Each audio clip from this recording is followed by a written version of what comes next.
سلوا التاريخ كم مجدا سطرنا على صفحاته وبه تغنى. اگر در یک کشور بریم مثلا به یک تداوی میریم به طرف یک کشور غربی که در اوج زبان فارسی رو باز کسی تکلم نمیکنه، پشتو رو کسی تکلم نمیکنه، یا عربی تکلم میشه یا اینمی انگلیسی تکلم میشه. باز در اوج ما تو چی بکنیم؟ خود در اوج باز باید یک نفر باشه و چی با خصوص که از طبقه علما باشه.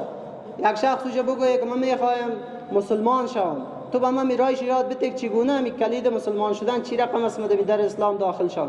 با ما تو دیگه در اوج فارسی چی بگوییم میشه؟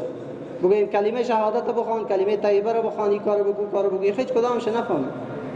در اوج بند میخوره.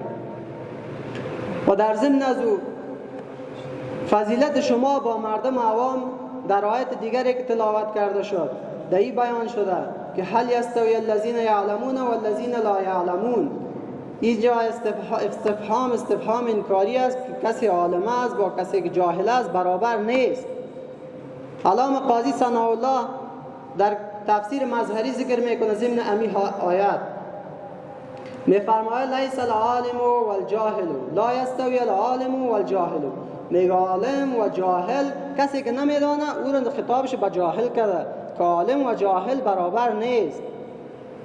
و کذالک میگه لا یستوی المطیع والعاصی. قسمی که یک آدم فرمان بردار با یک انسانی که یک آدم یک فرمان بردار از اطاعت خداوند رو میکنه با یک نفری که گناه میکنه و اطاعت خداوند رو نمیکنه چقدر فرق است؟ فرق علما با این اشخاص این مقدار است. سلوا التاريخ كم مجدا سطرنا على صفحاته وبه تغنى.